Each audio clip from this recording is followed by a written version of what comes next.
Hi, I'm Yenna, and I will be freaking out about some of the books I've read in the first half of 2021. Number 1, best book I've read so far.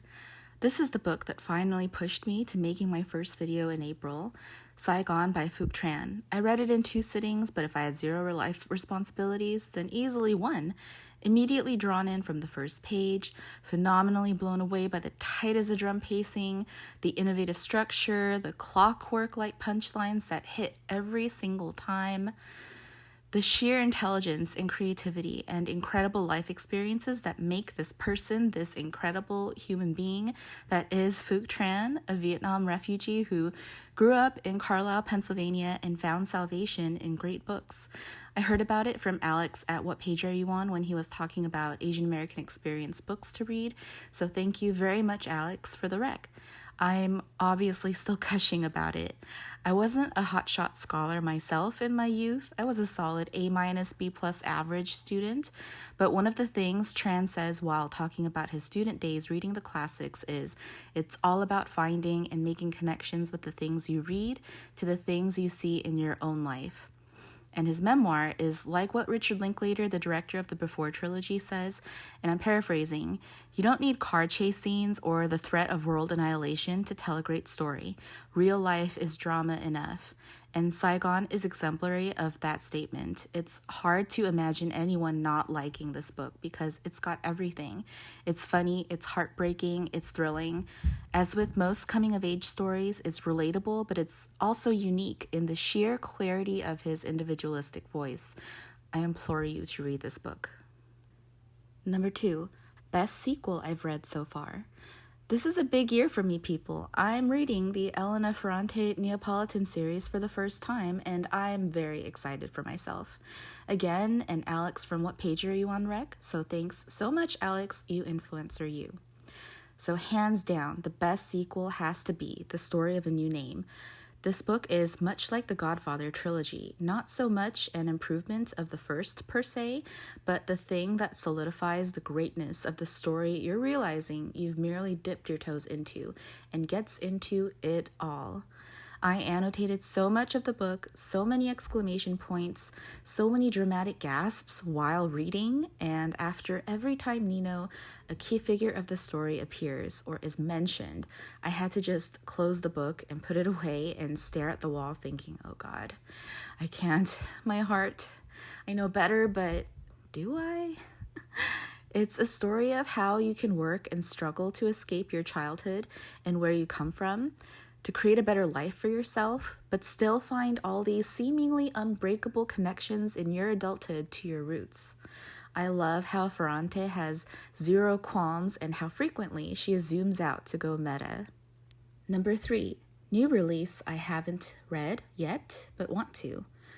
I pre-ordered Chang-Rae Lee's My Year Abroad when it came out in February this year, and still haven't gotten around to reading it yet.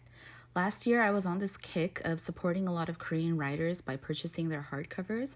I had no idea there were so many Korean American writers of such acclaim. I mean, you're aware of K-pop and BTS and Korean dramas and food, but books? It was seriously eye-opening. I read so many good ones last year and will have to make its very own video soon. I feel like I should read this sooner than later, especially now that the world is opening up a little. I can psych myself up by reading about this protagonist's travels and live vicariously in preparation of my own. Number 4, most anticipated release for the second half of the year. I am very much into food books and cookbooks, and Eric Wareheim of Master of None and Tim and Eric fame has his first cookbook, Foodheim, coming out in September, which I've already pre-ordered. His Instagram is all on the amazing food he eats, and it's incredible. His taste is spectacular, and I'm very excited to see what's in that book. Also, I'm sure this will be most people's answer to this question, but Sally Rooney's Beautiful World, Where Are You? I will read it. I'm not the biggest fan of Conversations with Friends and Normal People. I loved her favorite short, Mr. Salary. I have high hopes for Beautiful World. That's all I'll say. Number 5, biggest disappointment, The End of Men by Christine Sweeney Baird. The plot of this book, pandemic of insane proportions, a virus affecting only men, 90% of the world's men die.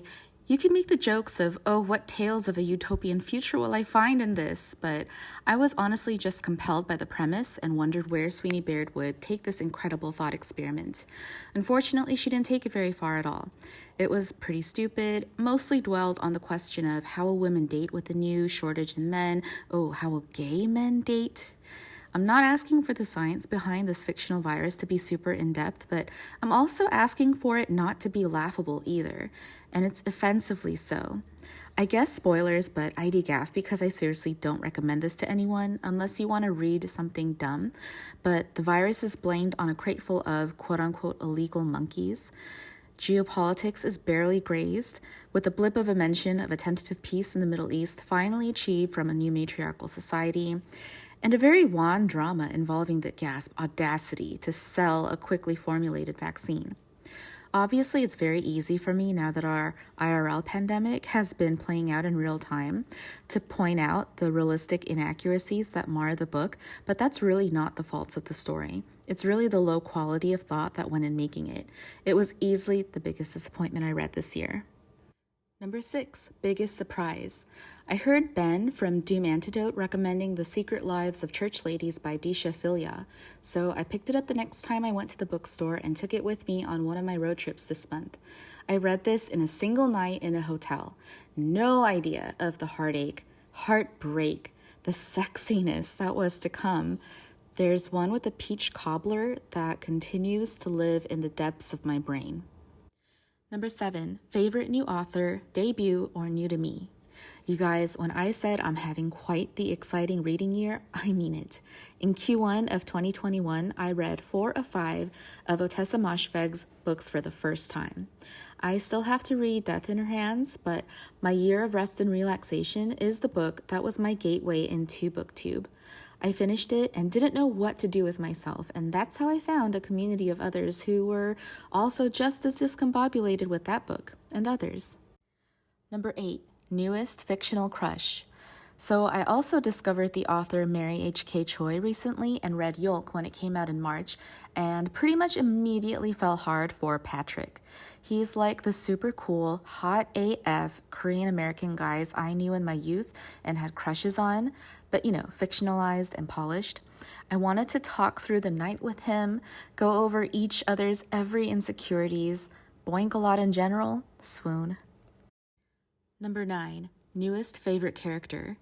In The Hearing Trumpet by Leonora Carrington, the light that made it worth continuing to read was Carmela, the sidekick/best friend character who, in every single scene she was in, was full of unrealistic and scatterbrained schemes to address immediate pressing concerns, not to mention her everyday crazily delightful idiosyncrasies like a habit of anonymously mailing handwritten letters to strangers, sucking on violet lozenges, saving up cat hair to knit a sweater out of it.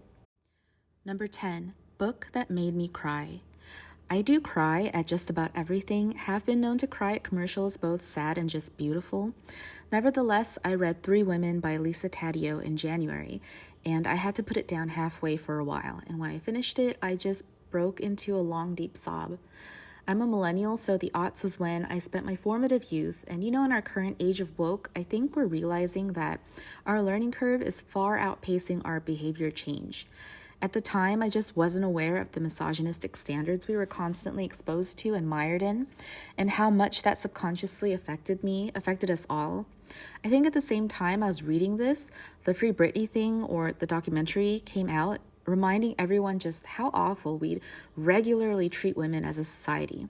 This book made me feel so overwhelmingly sad by being bombarded with plain reality. Number 11, book that made me happy.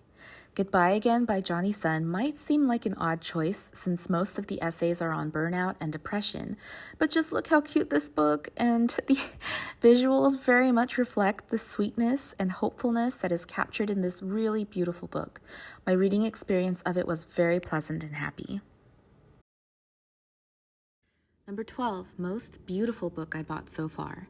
I've never read nor had any inclination to read Virginia Woolf, but for whatever reason, I saw this Penguin Classics Deluxe Edition cover of Mrs. Dalloway and was compelled to purchase and immediately read it.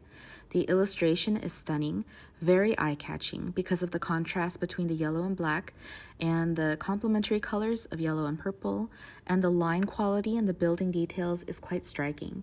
It's also got French flaps, which I'm a fan of. The sturdiness it gives the cover feels really nice in the hands, and it's got the deckle-edged pages, which is befitting to the whole package. And the book, the writing itself, including the 2 essays attached, is phenomenal. What really cemented the reading experience for me was the McNally Jackson Book Club discussion with Sarah McNally and Michael Cunningham, who wrote The Hours, that I happened to catch live but is still on YouTube, which I'll link down below in the description box. And it was such a fun, enjoyable experience during lockdown. Number 13, the books I still need to read by the end of the year. I've had such a great reading year so far, and I want to finish strong by reading what I think are some of the contemporary classics, which are The Idiot by Elif Botman, I Love Dick by Chris Kraus, and Pachinko by Min-Jin Lee. I also meant to pepper in a classic like once a month, but so far I've only managed to read Mrs. Dalloway.